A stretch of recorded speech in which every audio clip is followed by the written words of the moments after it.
नमस्कार। नेपाल टेलिभिजन हेरेर बसिरहनुभएका सम्पूर्ण आदरणीय दर्शक महानुभावहरूमा काठमाडौँ महानगरपालिकाको दैनिक टेलिभिजन कार्यक्रम हाम्रो काठमाडौँको आजको श्रृङ्खलामा यहाँहरूलाई स्वागत छ। दर्शकबिन, कार्यक्रममा हामी काठमाडौँ महानगरपालिकाले गरेका विभिन्न विकास निर्माण एवं जनचासोका विषयहरू प्रस्तुत गर्ने गर्दछौँ। दर्शकबिन, काठमाडौँ महानगरपालिकाको समग्र विकासका लागि काठमाडौँ महानगरपालिका मातहतका विभाग मार्फत मात्र होइन, ओडा कार्यालय मार्फत समेत आम महानगरवासीहरूको चाहना अनुरूप अगाडि बढिरहेको छ। महानगरवासीहरूको आवश्यकता अनुसारका कामहरू सम्पन्न गर्नका लागि काठमाडौँ महानगरपालिका सदैव तत्पर भएर लागिरहेको छ। काठमाडौँ महानगरपालिकाको एक्लो प्रयासले मात्रै विकासका कामहरू सम्भव नहोला कि भन्ने सोच महानगरपालिकाले राखेको पनि छ। त्यसैले महानगरपालिकाले निजी क्षेत्रको सहभागितालाई पनि उत्तिकै प्राथमिकता दिइरहेको छ। काठमाडौँ महानगरपालिकाले निजी साझेदारी इकाइ मार्फत निजी क्षेत्रको सहकार्यमा पनि विभिन्न विकास निर्माणका काम गर्दै आइरहेको छ। जनतासँग प्रत्यक्ष सरोकार राख्ने कामहरू निजी साझेदारी अन्तर्गत महानगरपालिकाले गर्दै आइरहेको छ। यो प्रसङ्ग आजको कार्यक्रममा राख्नेछौँ। राज्यको मुख्य काम र कर्तव्य नागरिक तथा राष्ट्रको सुरक्षा, देशमा विकास साथै शासन सञ्चालन गर्नु हो। समय क्रमसँगै राज्यको कार्यक्षेत्र विस्तार हुनाले साथै निजी क्षेत्र सक्षम बन्दै जाँदा राज्यले विकासमा निजी क्षेत्रलाई समेत सहभागी गराउन थाल्यो। यसै क्रममा सार्वजनिक निजी साझेदारीको अवधारणा सुरु भयो। काठमाडौँ महानगरले यही अवधारणा अनुसार निजी क्षेत्रसँगको साझेदारीमा विकासका विभिन्न योजना कार्यान्वयन गर्दै आएको छ। विकासमा निजी क्षेत्र र नागरिकको सहभागिता, सुरक्षामा नागरिक प्रहरी र महानगरको साझेदारीता, सुशासन प्रवर्धनमा विज्ञ समूह र प्रशासनिक विज्ञता बीचको सहभागिताका अनेकन यस्ता ढाँचाहरू छन् जसले महानगरलाई महानगरवासीको सुविधाका लागि पुरा गर्नुपर्ने जिम्मेवारी वहन गर्नमा सघाउ पुर्याएका छन्। दिगो विकास र समृद्धिका लागि निजी क्षेत्रसँग सहकार्य गर्ने उद्देश्यले सार्वजनिक निजी साझेदारीको अवधारणा अनुरूप अगाडि बढ्दै आएको छ काठमाडौँ महानगरपालिका। सरकारले नागरिकको सुविधाका लागि पुरा गर्नुपर्ने धेरै जिम्मेवारी रहेका हुन्छन्। सम्पूर्ण सुविधा तथा जिम्मेवारी सरकार आफैले पुरा गर्न सम्भव पनि देखिँदैन। त्यसकारण सार्वजनिक निजी साझेदारी कार्यक्रम मार्फत सरकारले निजी क्षेत्रसँग हातेमालो गरेर विकासका कामहरू गर्दै आइरहेको छ। विक्रम सम्वत 2054 सालमा ट्राफिक आइल्यान्डबाट महानगरले सार्वजनिक निजी साझेदारी अवधारणाको सुरुवात गरेको थियो। तत्पश्चात सो अवधारणा अनुरूप विभिन्न विकासका काम सम्पन्न पनि भइरहेका छन्।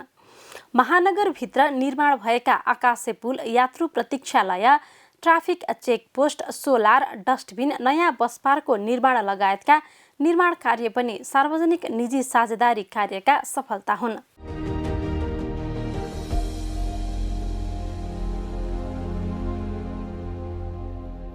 महानगर क्षेत्रभित्रको भौतिक पूर्वाधार विकासमा सार्वजनिक निजी साझेदारी अवधारणाको अवलम्बन र अभ्यासका कार्यलाई आर्थिक वर्ष 2079-80मा पनि निरन्तरता दिएको छ। महानगरको चालु आर्थिक वर्षको नीति तथा कार्यक्रममा तय भए अनुसार यस वर्ष आर्थिक, सामाजिक, भौतिक विकास, सांस्कृतिक सम्पदा जस्ता शहरी पूर्वाधारका क्षेत्रहरूमा सार्वजनिक निजी तथा समुदाय साझेदारी सहभागिता मार्फत विकास तथा समृद्धि प्राप्त गरिनेछ। यस्तै साझेदारीमा सञ्चालनमा रहेका परियोजनाहरूको सम्झौता बमोजिम काम भए नभएको अनुगमन गरी आवश्यक निर्देशन दिन एक संयन्त्र गठन गरी कार्य प्रारम्भ गरिने बताइएको छ। सार्वजनिक निजी साझेदारी सञ्चालनमा रहेका परियोजनाहरूको सम्झौता बमोजिम कार्य भएको नभएको अनुगमन गरी आवश्यक निर्देशन दिन एक संयन्त्र गठन गरी कार्य प्रारम्भ गरिनेछ। महानगरपालिकाले सार्वजनिक निजी साझेदारी कार्यक्रमलाई प्रभावकारी रूपमा सञ्चालन गर्न काठमाडौँ महानगरपालिका सार्वजनिक निजी साझेदारी तथा लगानी ऐन 2075 जारी गरिसकेको छ।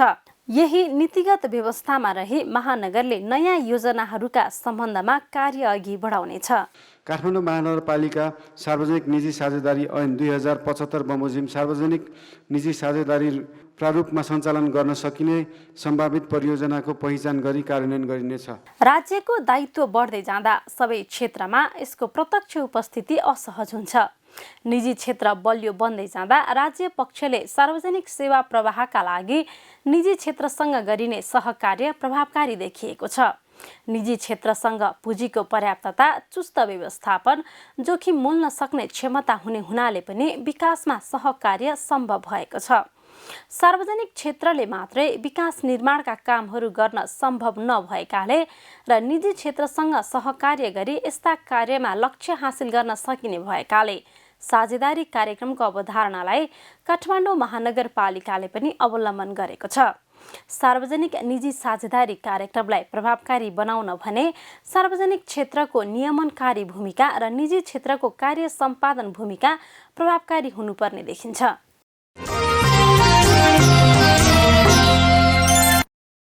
दर्शकबिन, काठमाडौँलाई कङ्क्रिटको जङ्गल भनेर धेरै विज्ञहरूले भन्छन्। काठमाडौँ महानगरपालिका क्षेत्रभित्र मात्र होइन, उपत्यकाभित्र नै भू उपयोग नीतिलाई कार्यान्वयन गर्न नसक्दा अस्तव्यस्त रूपमा भवनहरू निर्माण भइरहेका छन्, जसका कारण आम नागरिक मात्र होइन, आम विज्ञहरूले उपत्यकालाई कङ्क्रिटको जङ्गल भन्नु स्वाभाविक पनि होला। यद्यपि त्यो कङ्क्रिटको जङ्गलभित्र रहेका घरहरूमा आम नागरिकहरूले, आम उपत्यकावासीहरूले हरियाली प्रवर्धन गर्नको लागि पनि उत्तिकै महत्त्वपूर्ण भूमिका निर्वाह गरिरहनु भएको छ। थोरै जग्गामा बनेका घरमा कौशी तरकारी खेती गरेर होस् वा फलफुलका बिरुवा रोपेर भए पनि हरियाली प्रवर्धनमा महत्त्वपूर्ण टेवा पुर्याउँदै आउनुभएको छ।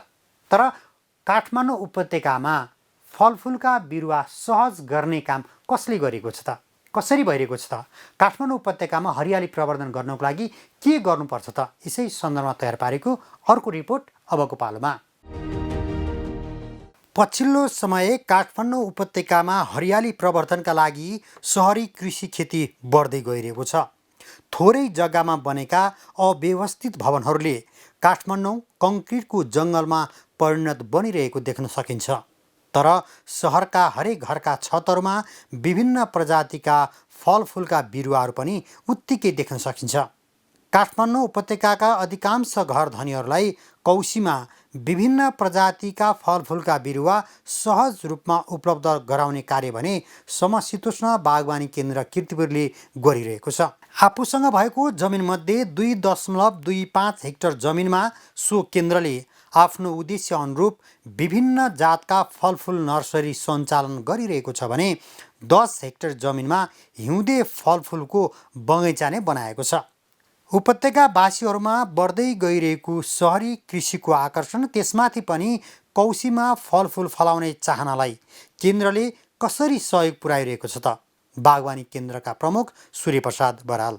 काठमाडौँ उपत्यकामा हरियाली प्रवर्धन र त्यसमा पनि कौशीमा फलफुल खेती, तरकारी खेती पनि बागवानी क्षेत्र अन्तर्गतै पर्छ। तथापि हाम्रो इफोर्ट भनेको, हाम्रो प्रयास भनेको कौशीमा फलफुल खेतीलाई प्रवर्धन गर्ने, उहाँहरूलाई प्रोत्साहन गर्ने, उहाँहरूलाई सकारात्मक प्राविधिक सहयोग गर्ने रूपमा रहिआएको छ। र पछिल्लो अवस्थामा त कस्तो पनि देखिया छ भने हामीले प्रत्येक वर्ष पुसको 16 गते हिउँदे फलफुल बिरुवाको र जेठको 16 गते सुन्तलाजात फलफुल र वर्षे फलफुलको बिरुवा बिक्री वितरणको तालिका तय गरेका छौँ। र त्यो 2 दिनमा, एकै दिनमा 500 प्लस सेवाग्राहीहरू, अब काठमाडौँ उपत्यकामा 2टा बिरुवा लिन आउनेलाई कृषक त नभनौँ होला होइन, तर सेवाग्राहीहरूको त्यस्तो फ्लो छ। फार्मले जापानिज नासपाती, जापानी हलुवाबेद, किवी, अङ्गुर, स्याउ, आरुबखडा, एभोकाडो, सुन्तला, जुनार, मुन्तला, कागतीका बिरुवाहरू उत्पादन गरी कृषि तथा पशुपन्छी विकास मन्त्रालयले तोकेको न्यूनतम मूल्यमा बिक्री वितरण गर्दै आइरहेको छ।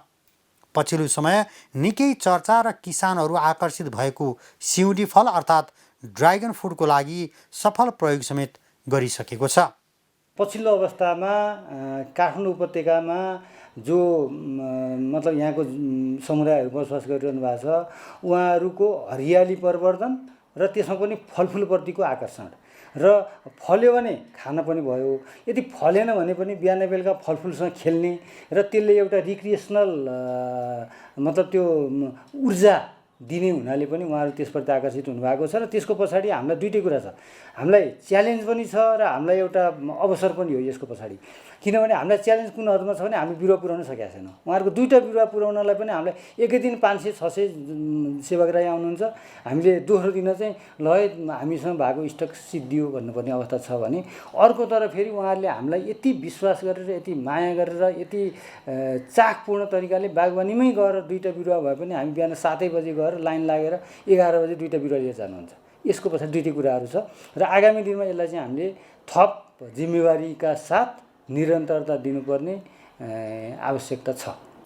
हरियालीको अभाव खेपिरहेका उपत्यकावासीहरूको घरकै छतमा फलफुलका बिरुवा रोपण गरी हरियालीयुक्त बनाउने मात्र होइन आफ्नै कौशीमा फलेको फलको स्वाद लिनका लागि पनि बागवानी केन्द्रले महत्त्वपूर्ण भूमिका निर्वाह गरेको छ।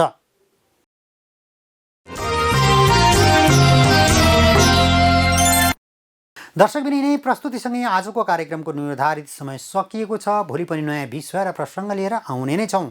तबसम्मका लागि सम्पूर्ण टिमसहित म वैकुण्ठ भण्डारी बिदा चाहन्छु। काठमाडौँ महानगरपालिकाको गतिविधि समेटेर तयार पारेको कार्यक्रम हाम्रो काठमाडौँ मात्र नेपाल टेलिभिजनमा हरेक दिन साँझ 6:25 बजे र पुनः प्रसारण बिहान 10 बजे हेर्न नबिर्सनुहोला। यो कार्यक्रम यहाँले हाम्रो काठमाडौँ युट्युब च्यानल मार्फत पनि हेर्न सक्नुहुनेछ। नमस्कार।